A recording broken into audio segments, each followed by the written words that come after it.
जय श्री महाकाल। आइए दर्शन करते हैं भारत की उस पावन नगरी के, जहाँ काल भी महाकाल के अधीन है, जहाँ भगवान श्री कृष्ण ने शिक्षा ग्रहण की और जहाँ के द्वारपाल स्वयं श्री काल भैरव हैं।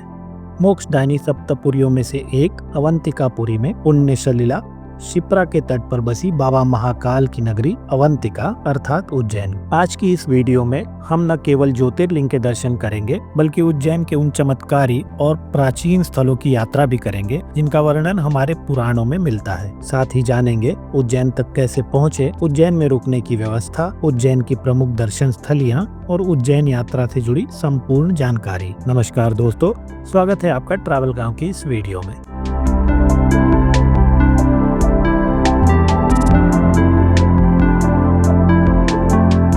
हमने मुंबई के बोरीवली से अपनी यात्रा आरंभ की। रात 9:24 की अवंतिका एक्सप्रेस ट्रेन से हम सुबह 7:30 पर उज्जैन रेलवे स्टेशन पहुंच गए। उज्जैन पहुंचने के लिए आप ट्रेन से सीधे उज्जैन रेलवे स्टेशन पहुंच सकते हैं। उज्जैन रेलवे स्टेशन से मात्र 2 किलोमीटर दूर स्थित है श्री महाकालेश्वर मंदिर। 30 रुपए किराया देकर आप उज्जैन रेलवे स्टेशन से शेयरिंग ऑटो लेकर मंदिर तक पहुंच सकते हैं। अगर आपके शहर से उज्जैन के लिए डायरेक्ट ट्रेन सुविधा उपलब्ध ना हो तो आप बाय ट्रेन या बाय फ्लाइट इंदौर तक पहुंच सकते हैं। इंदौर से बाय रोड महाकालेश्वर मंदिर की दूरी है 60 किलोमीटर। अगर आप उज्जैन में ओवरनाइट स्टे करना चाहते हैं तो उज्जैन में श्री महाकालेश्वर मंदिर के पास आपको 1000 से 1200 रुपए के बीच एसी रूम, 600 से 800 रुपए के बीच नॉन एसी रूम और 200 रुपए में डॉर्मेट्री मिल जाएगी। चलिए अपनी उज्जैन यात्रा प्रारंभ करते हैं। हमारी यात्रा का प्रथम पड़ाव है श्री महाकालेश्वर ज्योतिर्लिंग। यह स्वयंभू ज्योतिर्लिंग 12 ज्योतिर्लिंगों में से एकमात्र दक्षिण मुखी ज्योतिर्लिंग है। पौराणिक मान्यताओं के अनुसार भगवान शिव ने दूषण नामक राक्षस का नाश करने के लिए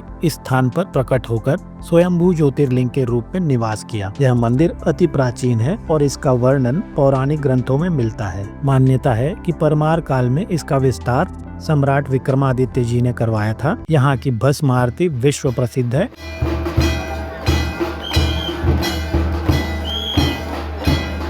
वीकडेज में यहाँ दर्शन करने में 30 से 40 मिनट का समय लग सकता है। वीकेंड्स में 2 से 3 घंटे का समय लग सकता है। अगर आप वीआईपी दर्शन करना चाहते हैं तो 250 रुपए की टिकट लेकर आप 10 से 15 मिनट के अंदर वीआईपी दर्शन कर सकते हैं। अगर आप भस्म आरती के दर्शन करना चाहते हैं तो उसकी ऑनलाइन बुकिंग करनी होगी आपको, जो कि लगभग 15 दिन पहले करनी पड़ती है और रात 2 बजे लाइन में लगकर सुबह 4 बजे होने वाली भस्म आरती का आनंद उठा सकते हैं।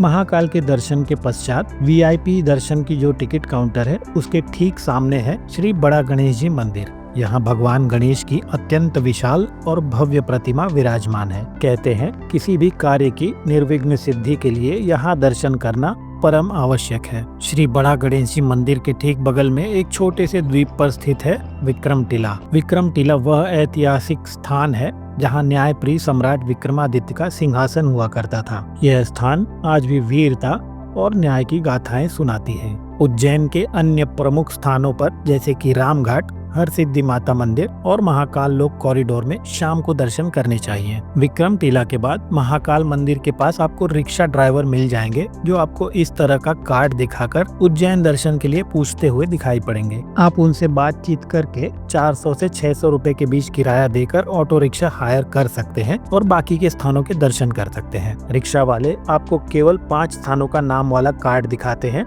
लेकिन आपको पहले ही बता देना है कि हमें इन सभी स्थानों के दर्शन भी करने हैं। जैसा कि आप सभी स्थानों के नाम अपने स्क्रीन पर देख सकते हैं। हमने ऑटो रिक्शा बुक कर लिया और हम सबसे पहले पहुंच गए श्री ऋणमुक्तेश्वर महादेव मंदिर। मान्यता है सत्यवादी राजा हरिश्चंद्र जी ने अपना सारा राजपाट दान करने के बाद महर्षि विश्वामित्र का ऋण चुकाने के लिए संघर्ष किया। तब उन्होंने उज्जैन अवंतिका के इसी वट वृक्ष के नीचे भगवान शिव की घोर तपस्या की। भगवान शिव प्रसन्न होकर स्वयं यहाँ प्रकट हुए और राजा हरिश्चंद्र जी को वरदान दिया। इसी स्थान पर राजा हरिश्चंद्र को ऋण से मुक्ति मिली और उन्होंने यहाँ शिप्रा माता के तट पर शिवलिंग स्थापित किया, जिन्हें आज हम श्री ऋणमुक्तेश्वर महादेव के नाम से जानते हैं। यहाँ दर्शन के बाद रिक्शा वाला हमें ले गया श्री राजा भर्तरी की गुफा में। उज्जैन की राजा भर्तरी गुफा शिप्रा नदी के तट पर स्थित एक ऐतिहासिक और आध्यात्मिक स्थल है। यह नाथ संप्रदाय के साधुओं का केंद्र है। इसी गुफा में राजा भर्तरी ने अपनी पत्नी पिंगला से मोह त्यागने के बाद राजपाट अपने छोटे भाई सम्राट विक्रमादित्य को सौंपकर 12 वर्षों तक तपस्या की थी। इसी स्थान पर प्रसिद्ध ग्रंथ नीति शतक, श्रृंगार शतक और वैराग्य शतक लिखे गए थे।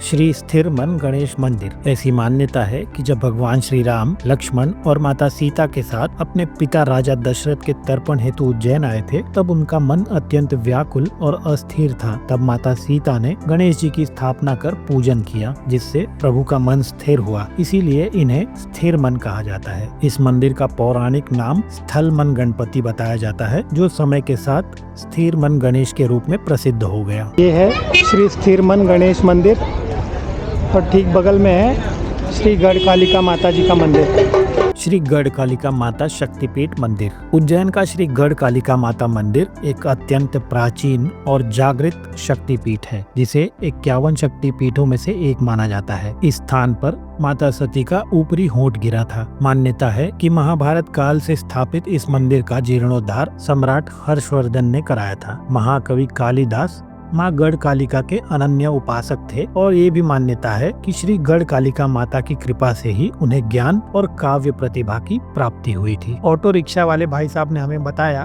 कि 3 अलग अलग समय में श्री गढ़कालिका माता के 3 अलग अलग रूपों के दर्शन होते हैं, जैसे कि सुबह में बालिका के रूप में, दोपहर में युवती के रूप में और संध्या के समय वृद्ध माता के रूप में श्री गढ़कालिका माता दर्शन देती है। और आश्चर्य की बात यह है कि कोई ऐसा श्रृंगार नहीं करता, माता जी स्वयं ही अपना रूप परिवर्तित करती हैं। श्री काल भैरव मंदिर। माना जाता है कि श्री काल भैरव मंदिर का निर्माण महाभारत काल से पूर्व राजा भद्रसेन ने करवाया था, जिसका उल्लेख स्कंद पुराण के अवंती खंड में मिलता है। मान्यता के अनुसार भगवान महाकाल ने अपने रौद्र रूप काल भैरव को उज्जैन शहर का रक्षक अर्थात कोतवाल नियुक्त किया है। इसीलिए यह मंदिर उज्जैन के लिए अत्यधिक महत्वपूर्ण है। काल भैरव की प्रतिमा को प्रतिदिन मदिरा का भोग लगाया जाता था। मदिरा को प्रतिमा के मुख से लगाते ही मदिरा रहस्यमय रूप से गायब हो जाया करती थी। ऐसी मान्यता है कि श्री महाकालेश्वर के दर्शन से पहले श्री काल भैरव की अनुमति लेना अनिवार्य है। श्री मंगलनाथ मंदिर।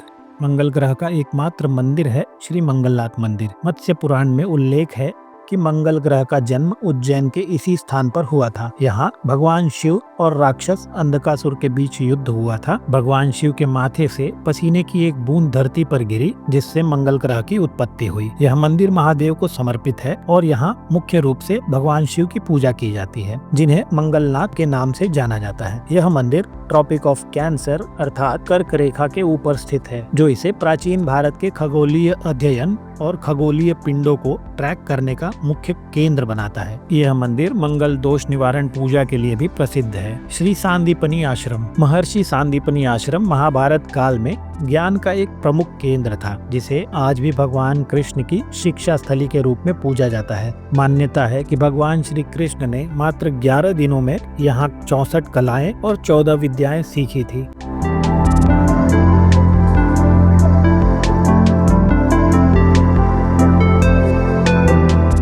आश्रम में एक प्राचीन गोमती कुंड है, जिसके बारे में कहा जाता है कि भगवान श्री कृष्ण ने गुरु माता को प्रसन्न करने के लिए इसमें गोमती नदी के जल को प्रकट किया था। यहाँ भगवान श्री कृष्ण, बलराम दाऊ और सुदामा की शिष्यों के रूप में एक दुर्लभ प्रतिमा स्थापित की गई है। साथ ही यहाँ एक 6000 वर्ष पुराना सर्वेश्वर महादेव मंदिर भी है। भगवान श्री कृष्ण इसी गोमती कुंड से जल भरकर भगवान सर्वेश्वर महादेव को जल अर्पित किया करते।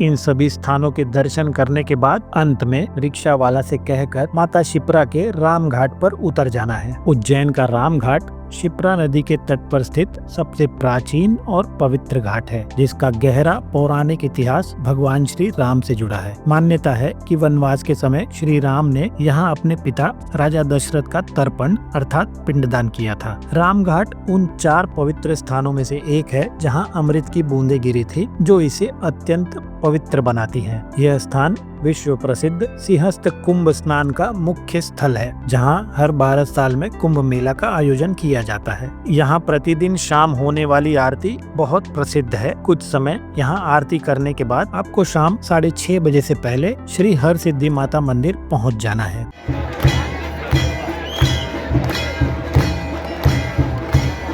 शिव पुराण के अनुसार जब भगवान शिव माता सती के पार्थिव शरीर को लेकर जा रहे थे, तब उनकी दाहिनी कोहनी यहाँ गिरी थी, जिससे यह स्थान 51 शक्ति पीठों में से एक बन गया। मान्यता है कि सम्राट विक्रमादित्य ने मां हरसिद्धि की कठिन तपस्या की थी, जिसके बाद हरसिद्धि माता उनकी कुल देवी के रूप में यहाँ स्थापित हुई।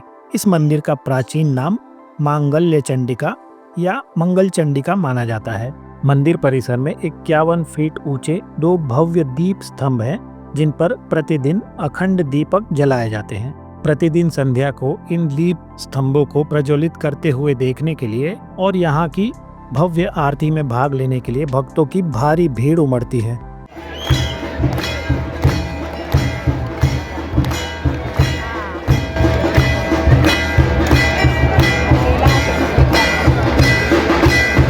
हर सिद्धि माता के दर्शन करने के बाद अब रात हो जाएगी। अब आप दोबारा जा सकते हैं श्री महाकाल मंदिर के भव्य महाकाल लोक में। सिंहस्थ 2016 के बाद महाकालेश्वर मंदिर कॉरिडोर यानी महाकाल लोक की कल्पना की गई, जो भारत की संस्कृति, आध्यात्मिकता और इतिहास का अद्भुत संगम है।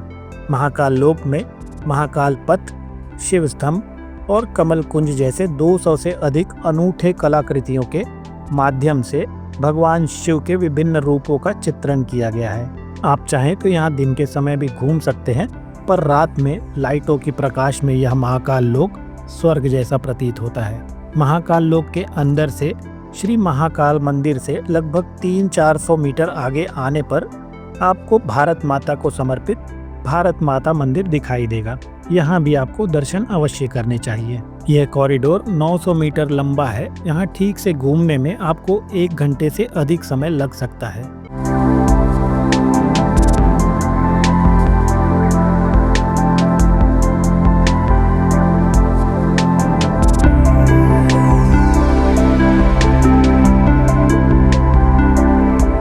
जब आप कॉरिडोर के अंतिम छोर पर पहुंचते हैं तो आपको यह रस मंत्रा नाम का फूड जोन दिखाई देता है।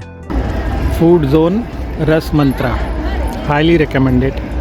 थोड़ा सा हायर साइड पे है प्राइस, मगर बहुत ही टेस्टी फूड अवेलेबल है। यहाँ ट्राई ज़रूर करना।